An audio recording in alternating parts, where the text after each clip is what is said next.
And our first main topic tonight is good, bad spirits. So, Jeff, what is or what are some of the characteristics of, grandpa ghost spirit, your mom ghost spirit, that kind of thing in your house? What are some of the things that that ghost would be doing or looking like or that kind of thing, as opposed to something maybe demonic in your house? Sure. Now, a lot of times there's a very thin line. There really is, because we've talked about before how something may appear perfectly friendly at first. It may even appear as somebody that you knew when they were alive, a dead relative and such, but then they slowly start to get their hold in your home and get worse.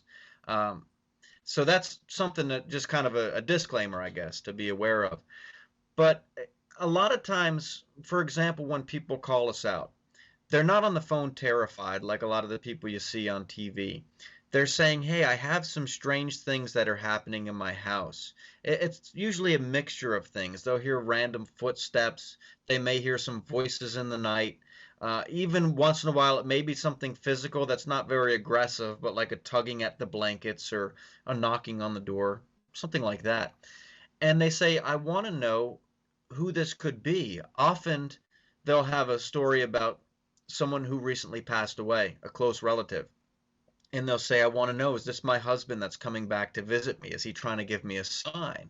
And in these cases where it is a peaceful spirit, and it seems to be a human spirit, I should say, there doesn't seem to be any harm that's coming to the person.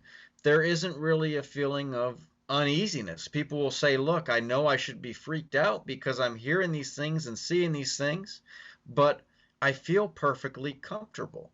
And that gut instinct, I believe, is something to put a lot of stock in. Because if you feel comfortable, uh, perhaps it's not something that's too terrifying, too terribly bad. Yeah, perhaps it's just a spirit that's passing through, or it's just a loved one coming in to check up on you. It doesn't necessarily mean that just because there's a ghost in your house that you need to be pushing it away or that kind of thing. Maybe it's there to tell you something. Maybe it's there to kind of guide you along your path, and it knows something. I know that we've had instances where there was a family member, like a mom or dad, that would show up whenever either someone would pass away or someone was sick. It was kind of a harbinger of, hey, this is about to happen. And it was a way for some of the people that claim to be mediums or psychics or could tap into that other realm. They could be able to see, oh, okay, I need to go talk to my mom or my dad or my brother or sister, because they're either about to pass away or grandma's about to pass away. So I need to be with them because whenever they see this spirit, that means someone in the family is about to pass. So there's some spirits that come into your life that either signify something or a symbol for something. A lot of people will see them in their dreams, that sort of thing, and they come in different forms. But for the most part, I would say most of the spirits that we come across at VAPI, they're not there to hurt you. They're not there to um, do anything nefarious. They're just either they're living out their life as a residual haunting. They're just kind of going through the motions of what they did back when they were alive, or they're there to either help you or just there to look over you and to make sure that you're okay. Whether you're a family member or it was someone that used to live there that was a genuinely caring person that is still at that place. Now, to talk more about some of the bad spirits, I do have a really good story of one of the houses that we went to up in Williamsburg. It was a guy who had a spirit that was attached to this child. And one of the very key characteristics that was different from this haunting compared to others, and Jeff and I have talked about this before, a human spirit will do things that a normal person could do if they were still alive. They would be going through doors or walking upstairs or that sort of thing.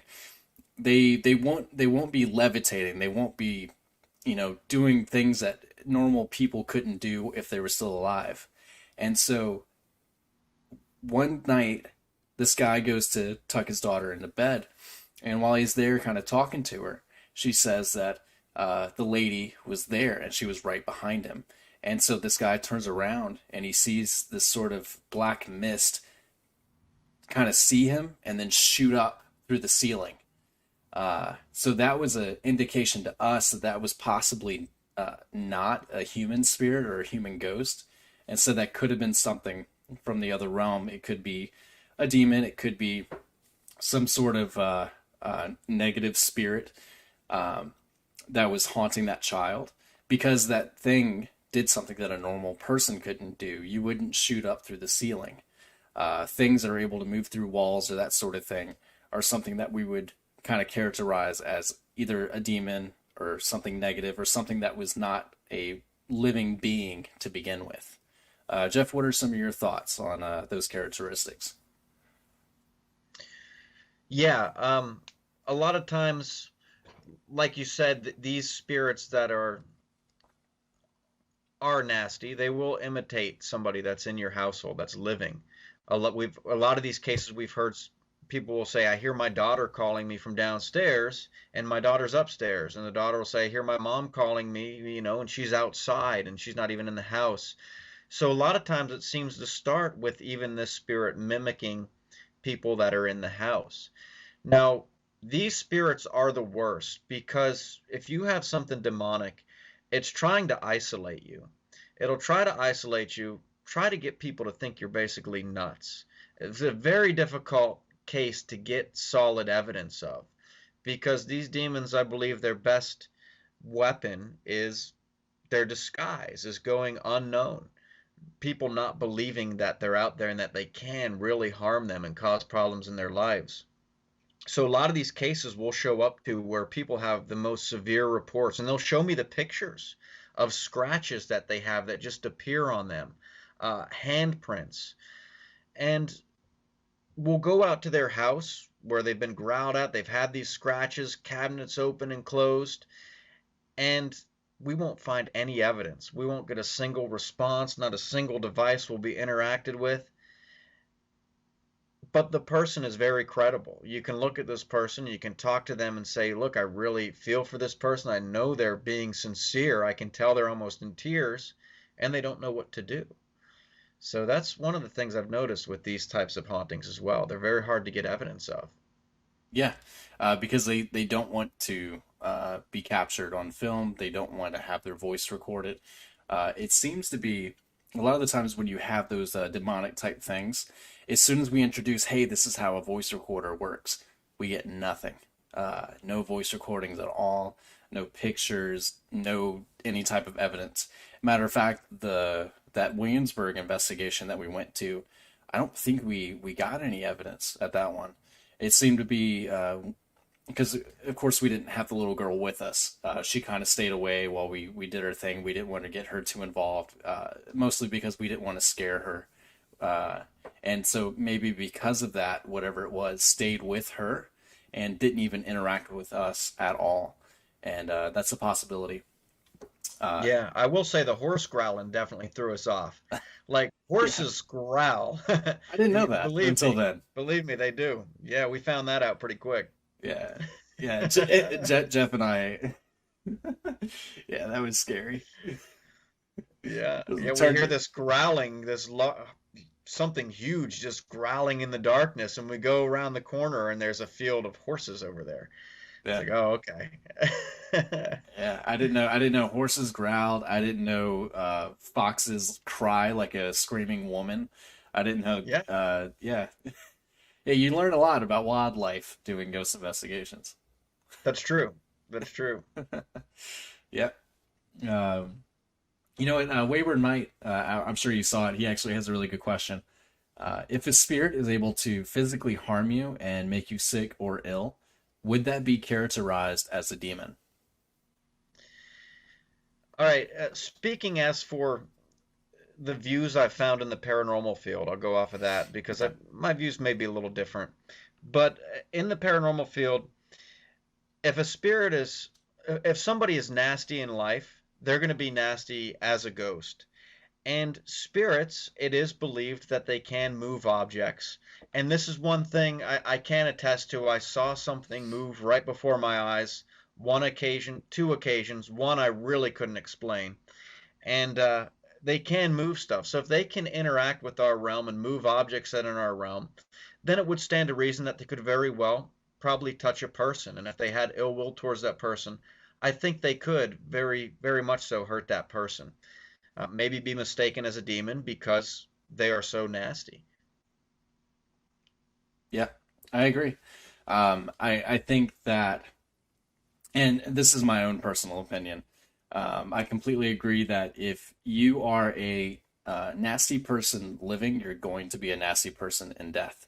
And it seems to be the people that were nastiest, they not only are a spirit of themselves, but somehow it seems to be, and Jeff, you can comment on this if you agree or disagree.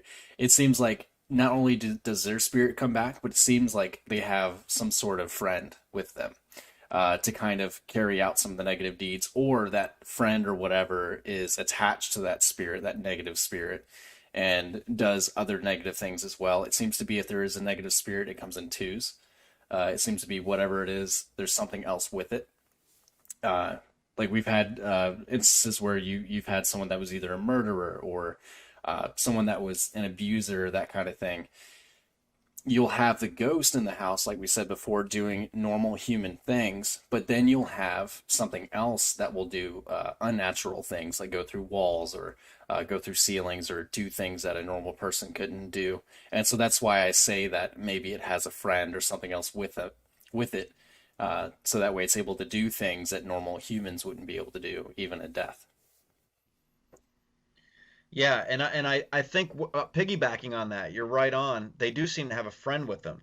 It seems like anywhere where there's been a lot of negative activity in life, like people arguing all the time, someone that was just a nasty person and mean abuse in the house, it perhaps opens up a doorway for other malevolent spirits or possibly even demons to come through.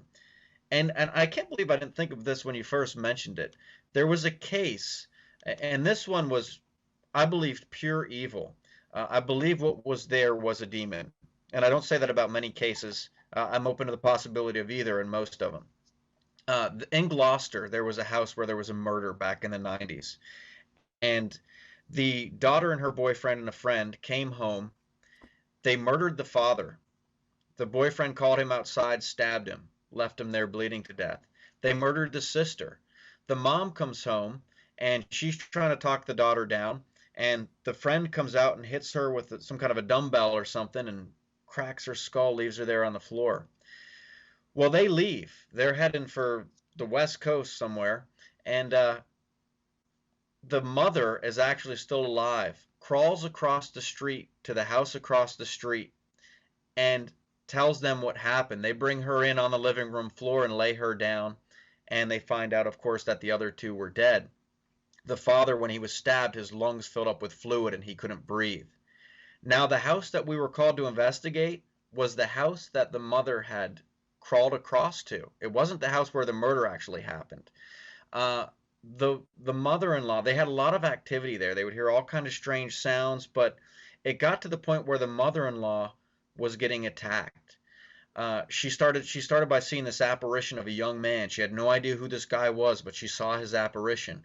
And at the same time, she saw an apparition of a man who was in his mid 50s. Well, one day, the neighbor across the street that lived in the murder house said, I got to tell you something. I got to talk to you. And she was going to talk to her a little bit about the activity that had been going on.